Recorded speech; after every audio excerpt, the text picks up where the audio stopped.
A captain that led from the front and a boy who emerged as a man by the end of the India-England series. Shubman Gill's test journey is only just getting started. At the age of just 25, he is now the captain of the Indian cricket team. In 37 test matches that he has played, however, this might already be the most Bradmanist peak that he's ever going to have till the end of his test career. There are people who call him a flat track bully and there are people who give him different tags, but this is one of those series and one of those performances that possibly will stand the test of time. But how did a man who was struggling in his test career, averaging just around 35, come into this series and flip his average into the 40s? This is something that we will cover through this video, but before we get into the specifics, hit that subscribe button. We're very close to 30,000 subscribers, so it would be awesome if you could just go down and hit that subscribe button to see more videos like this. While it is safe to say that Shubman Gill broke a lot of records during that test series, a lot of people still don't quite understand the gravity of what he's achieved. Just to put it in context, Shubman Gill is standing next to Don Bradman for the most number of runs ever scored by a test captain in a series. But what makes this all the more special and really something to cherish as an Indian fan is that if you take his career into context, you will see that by no means was this overnight success.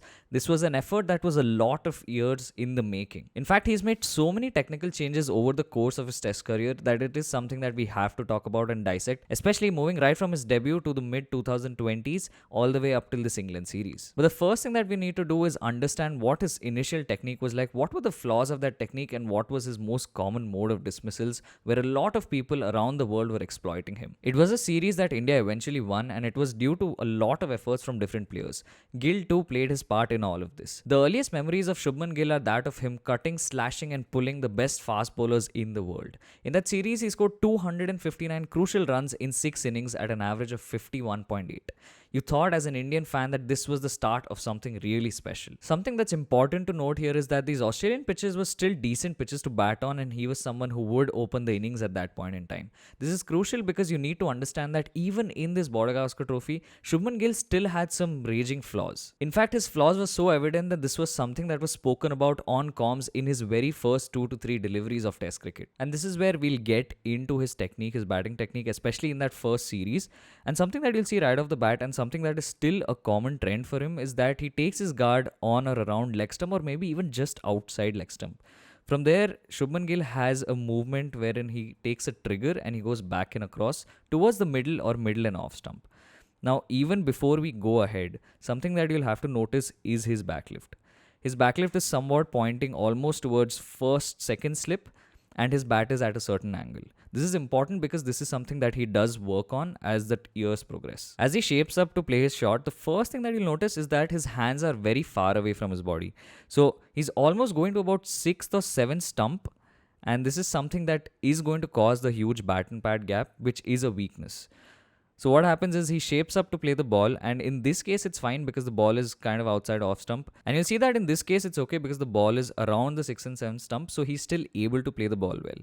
And this is also a reason why he was able to cut fairly well, because his hands were already coming from way outside the off stump. Because of how far away his hands were coming from, not only was it causing a huge bat and pad gap, but this also caused him to be late on quite a few deliveries. His bat also would come down at a certain angle, as you would have seen, and all of this come together would make him a huge candidate for LBWs and also getting bowled to deliveries that would swing back in or nip back in. Now the thing is, because of how far out his bat and hands were coming from, it would also mean that it would take him that extra millisecond to get to a ball that is angled at his pads. And here it's still okay because till this point, Gill was more of a player who was focused on his hand-eye coordination. A lot of the strokes that you'll see is simply because he was really good with his hands and eyes, and also you will see that he never really got a huge stride in, and that's simply because of how far out his bat was coming from and his head position at times. And there's a good chance that because it was the first test series that he was playing, the Australians were still figuring him out. This is very evident because in the remainder of the test matches that he played for quite some time, he was consistently found to get out between that huge bat and pad gap.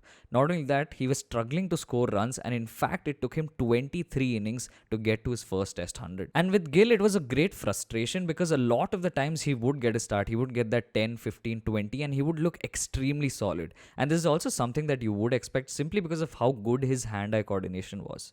However, what would happen is that one delivery that would jag back in would just get him every single time. In this period leading up to his first test 100, Shubman Gill was dismissed LBW or bowled 33% of the times. And what was also happening is that he was edging the ball and getting caught as well.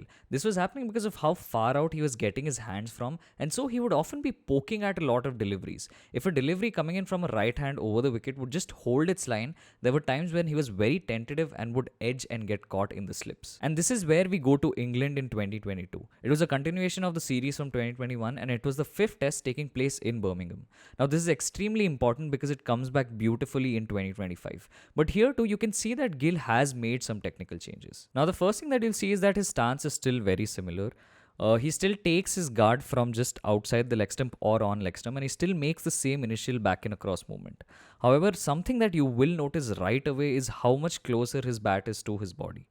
You'll see that his back lift is a lot closer. In fact, his bat is almost just angling straight back to the wicketkeeper, and the angle is also not as much as it used to be. It's a lot more closed, and this is how he starts to shape up towards the delivery.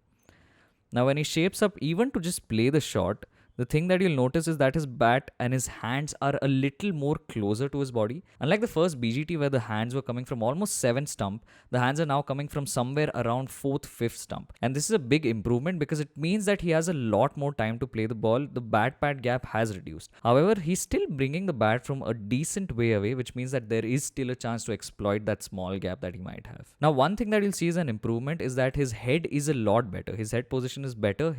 He's a lot more balanced at the crease, and this also has to do with the fact that he's just getting his hands from a lot closer. The angle at which the bat comes down is also much better. It is a lot straighter compared to that BGT. And overall, this is an improvement. The reason I'm showing this is to establish that he has been working on his technique ever since the start of his test career. Remember that this is just 2022, and this means that he is already making a constant effort to improve his batting and to cover those flaws. And the biggest changes here are the back lift and just the bat angle coming down, as well as how much closer his hands are to his body. Now, overall, what this does is makes his balance a lot better, makes his head position better, and also makes him better equipped to be able to tackle that ball that's coming in. By no means is this the perfect technique, and you will still see him getting out in this fashion as we progress even from 2022 up until 2025. Something you also need to take note of is that he's making a constant effort to get his foot a lot more forward. You'll see that whenever he has any front foot movements, they are a lot more pronounced as compared to that BGT, and he is making that small effort, however small it may be, to get his foot more in line with the ball and more towards the ball. All of this means that his shape is a lot better, his balance is a lot better, and he is trying to play the ball on its merit. And for a brief period of time, this also was working from him, because when he came back from that England series back to the subcontinent, he got a really good century against Bangladesh, and he also scored a century against Australia in the Border Gavaskar Trophy at home. However, it was after this 128 that he scored against Australia that he once again started to struggle. In fact, in 12 innings that he played after that in West Indies as well as South Africa, he struggled to cross a score of 40 even once. And this had also come at the same time when Shubman Gill had moved from opening the innings coming down to bat at number 3. Coincidentally, these string of low scores also meant that there was a lot of pressure and a lot of people asking for him to be dropped from the squad. In fact, this was the point when Shubman Gill's average had dropped below 30 in Test cricket. It was his career lowest at 29.5 as he was heading into that England series in 2024. And this is where things really get interesting, right? Because come that England series, come the fact that Virat Kohli was not available, Rishabh Pant wasn't there as well, Shubman Gill had a really good chance to get in some big scores, especially because the matches were all happening in India, and probably establish himself for a little more time in that test lineup. Shubman Gill in that sense had a very similar start to his career in the same way that KL Rahul did, where he would get a good score and then go on to have a string of low scores and then score at the right time. And it worked out brilliantly for Gill because he went on to have a really good series versus England. In fact, he ended as the second highest run getter in that series, getting 452 runs at an average of 56.5. He also got 200s and 250s, and these were not just knocks that came on flat tracks. There was a bit on offer for the spinners as well as the pacers, and more importantly, Gill also played crucial knocks under pressure. While he did score match-winning hundreds, his most important knock was a match-winning half-century that came in Ranchi, where he stuck together and stitched a partnership with Dhruv Jurel. Those two ensured that India, when they were facing some kind of issue at 121 for 5, were able to eventually chase down the target. And these were the start of signs to show that Shubman Gill might be maturing in his game. This was also a really good time for him to be getting those runs, because otherwise it was all but definite that Gill would have been dropped. He continued to perform at home, getting a good century once again against Bangladesh at home, and he also got a really good 90 versus New Zealand. And so because of the technical changes that he made around 2022, one can kind of affirm that he's been a lot better at home. He's looked a lot more compact. There is a lot more foot movement, But the real challenge is when the ball starts to seam and swing. And this is where we move to the Australia series, the Border Gavaskar Trophy down under in 2024. This is where Gill once again was extremely found out. Gill was all over the place. He started off extremely well in a couple of innings where he looked solid right from the get-go. His foot position was brilliant and he was able to drive most balls away to the boundary. It was once again the frustration that Gill would look good, he would play amazing drives, and you would just wonder how this man isn't getting more runs.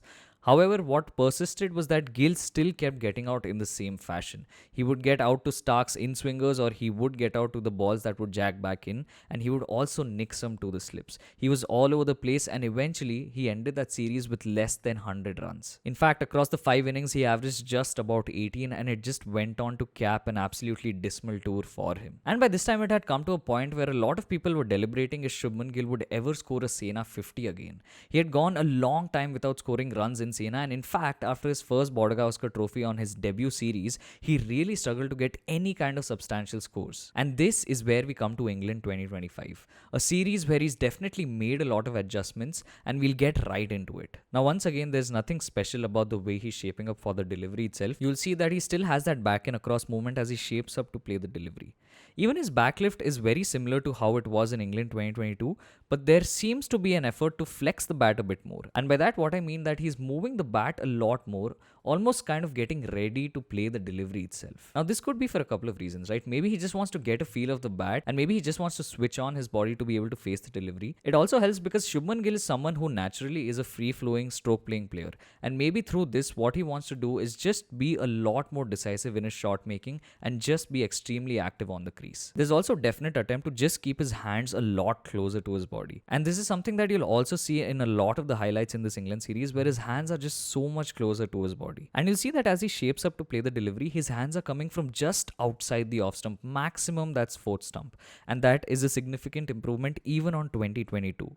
And this is important because it means that his hands are a lot closer to his body, he's reading the right lines of the ball, and he's a lot more decisive in his shots. Even the way his bat comes down is a lot better. There is a lot lesser angle in the way in which his bat is coming down. And all of this is important because not only does it help him get the drives in, but it also helps him maintain shape and read the right line of the ball. Something you'll also see is that in his initial movement, he does seem to be slightly more crouched as compared to his initial stance. And once again, this is to ensure that he's able to get that body weight forward. Especially you'll see it in his foot movement. You'll see that he is putting in a lot bigger strides. He is putting in a lot bigger stride as compared to even 2022 for that matter. And you will see that that is something that has been a hallmark of Shubman Gill in this England 2025 series. He would look a lot more decisive in his footwork. It would seem like he's actually lunging forward to drive the ball. And this easily is one of the biggest improvements. Shubman Gill has always been good with his hands and eyes. He's been good at hand-eye coordination. But just this added fact that he's making the effort to be able to get in those bigger strides to reach the ball means that he's less likely to get those edges because he's meeting the ball as soon as it pitches. And the other small nuance is that because of how close his hands are to his body and because of how much more compact he is at the crease, he is able to play the ball slightly later. Something that would have been an issue earlier because of how far out he was getting his bat from was that he would have struggled to play high pace or struggled to play late swing. However, in England this time around, he looks a lot more compact, has been able to play a lot more later, and this has helped him not only counter his initial issues of the ball coming in, but also just to play swing bowling better. The other thing also to note is that something he was doing a lot in this England series was he was constantly standing outside the crease. Even the way in which he would attack the ball, especially when it meant coming on the front foot to a fast bowler, is slightly different. Where earlier he would lead with his front foot while charging towards a bowler, you'll see that in the current series he was charging with his back foot first. So in a sense, that first step that he would take would not be off the front foot, it would be off his back foot moving forward and then his front foot. Now why this is important is that he will be moving towards the line of the ball instead of moving away from it, and he will also be a lot better balanced when he's charging forward towards a bowler. Why it was important for him to be able to come on the front foot and play these bowlers was that he was able to counter the swing a lot better. Something that you'll also see is that a lot of the English fast bowlers were hitting that good length, and that meant that sometimes as a batter you can get confused whether to be on the front foot or the back foot. Shubman Gill almost completely eliminated this, especially against a bowler like Chris Wokes when it came to his lengths. Because of the fact that Shubman was moving around the crease and in front of the crease as well, it meant that Wokes would constantly have to adjust his length, and Gill eventually threw him off. Overall, he's just a lot quicker to react, and that crouching also means that his body has a slightly lower center of gravity, enabling him to reach the pitch of the ball and actually go down and drive the ball. And really, at the end of the day, this is what it is. Now, it looks like a huge change that he's made all the way from his debut series up until now, but if you'll see the way his test career has progressed, there are changes that he's been tweaking and working on and trying to execute time and time again.